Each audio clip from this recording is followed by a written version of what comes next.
Well, everybody, today it is February 25th, 2025. And as you probably know by now, I have talked a lot of different things in the past. Movies, TV shows, especially of ones that I had either talked about or have wanted to talk about, but couldn't at the time. I feel like that I probably don't need to go all too far on those subjects because after all, the Talk About It universe, as I refer to this, is essentially where all these different series are being centralized in.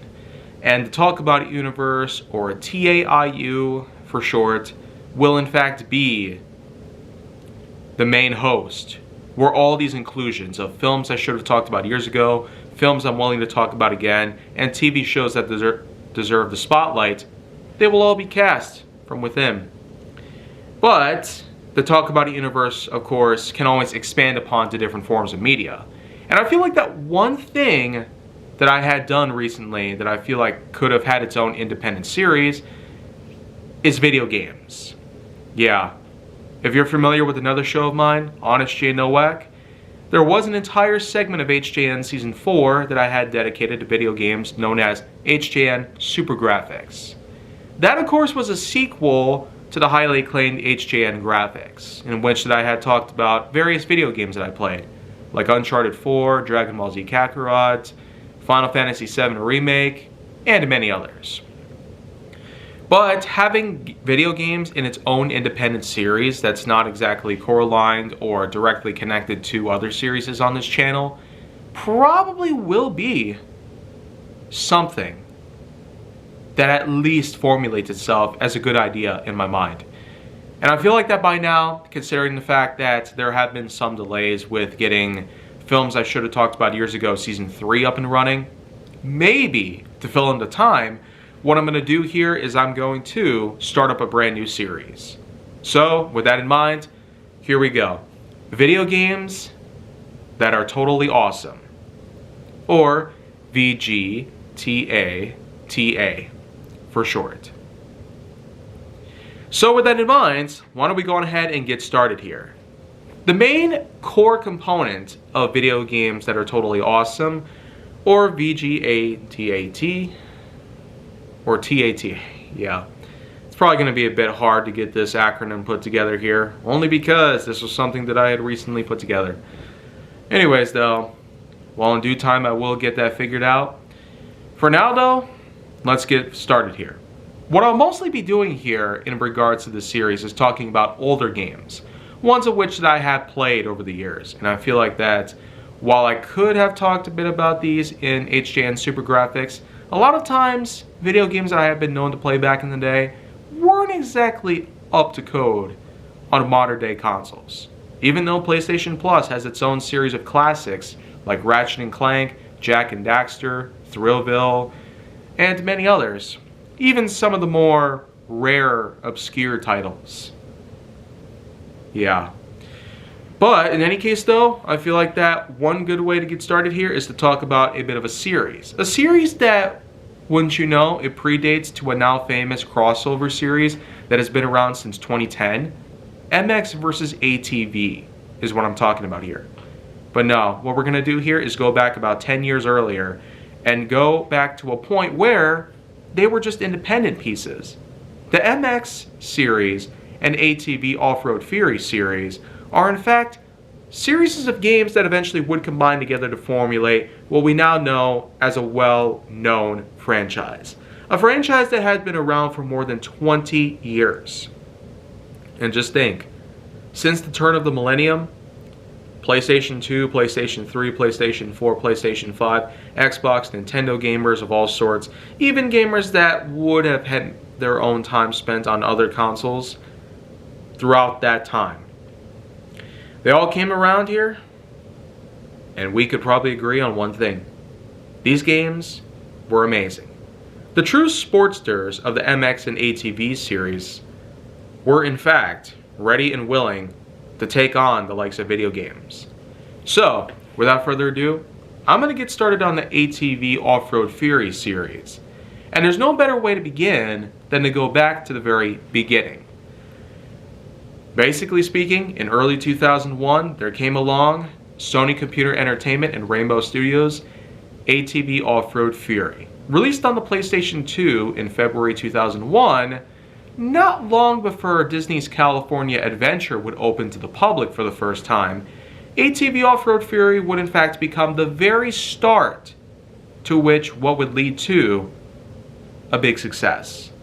Because while the ATV Offroad Fury series was big enough to get 4 games, the MX series would run a similar level of success, mostly thanks to the likes of its own independent studios developments. And while Rainbow Studios was mainly the ones responsible for handling the MX and ATV games, Sony Computer Entertainment would later allow for THQ Nordic to come in, and that's how the series is as big as it is today. The combination of Rainbow and THQ Nordic were allowed to make this as big as possible on modern consoles to this very day. But ATV Offroad Fury was at the time the only thing that we knew of. Because while eventually there would also be the very first MX game for the PlayStation 2, ATV Offroad Fury was in fact one full of nostalgia. A lot of people who might recall that unique opening intro with live action scenes and the famous rockin' tune by Straw Horse called Atlanta. Yeah, basically that song was unfortunately a one-shot album made by a one-hit wonder type of band.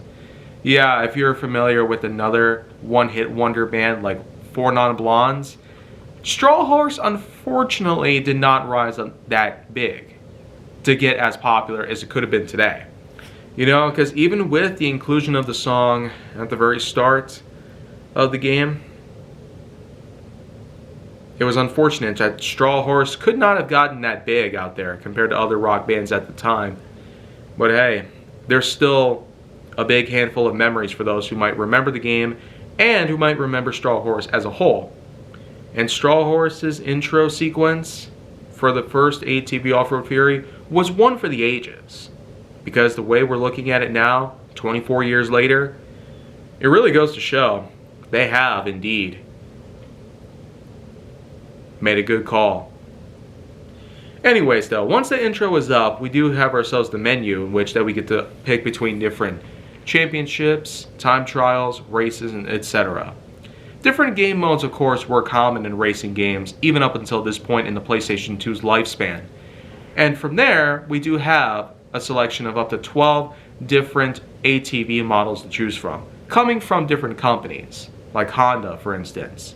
There's also 20 free roam racing tracks, which of course come in various different game modes. You have the Supercross, Freestyle, Cross Country, Pro Career, and wouldn't you know, there's also multiplayer functions.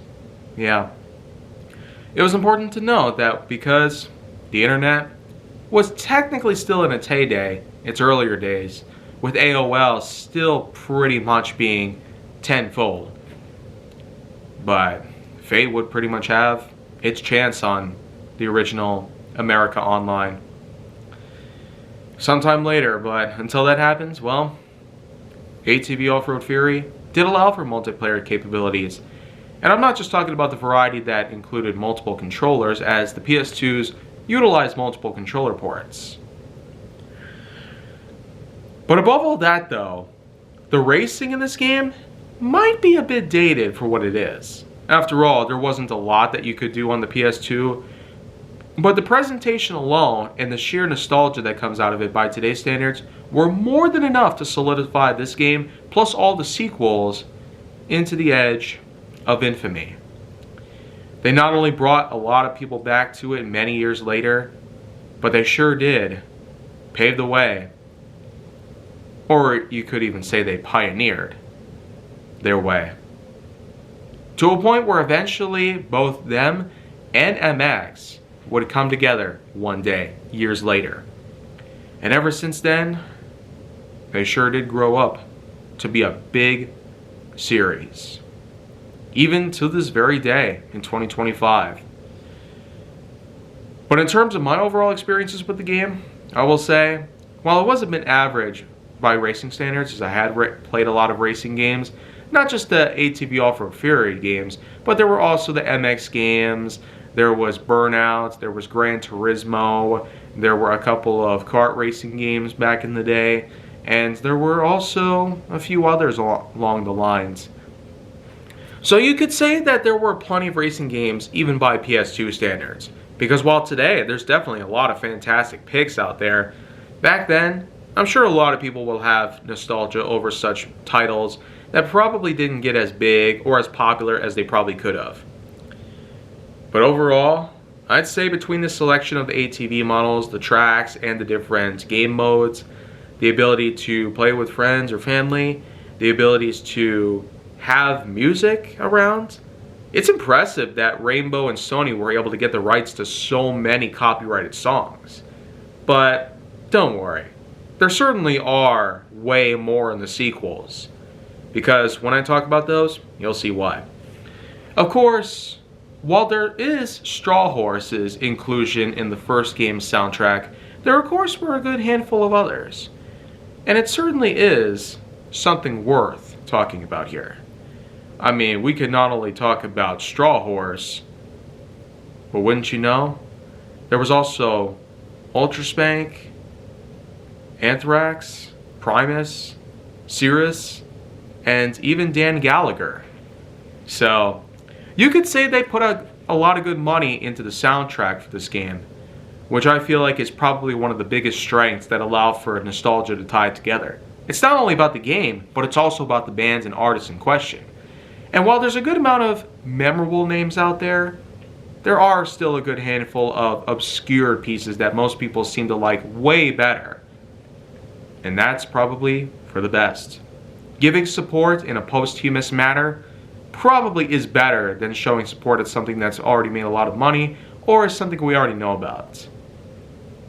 Don't blame me for that. Anyways though, final scoring for ATV Offroad Fury Part 1 is at a good 8.2 out of 10.1. So while I won't consider this a masterpiece in the art of racing or anything of the sorts, it sure is important to recognize this title for what it is and how well it served its purpose. But tune in tomorrow, as well as the next 2 days. The sequels will be up and ready. And until that happens, make sure to like, subscribe, comment, follow me wherever you can find me, and stay on the Hollywood side.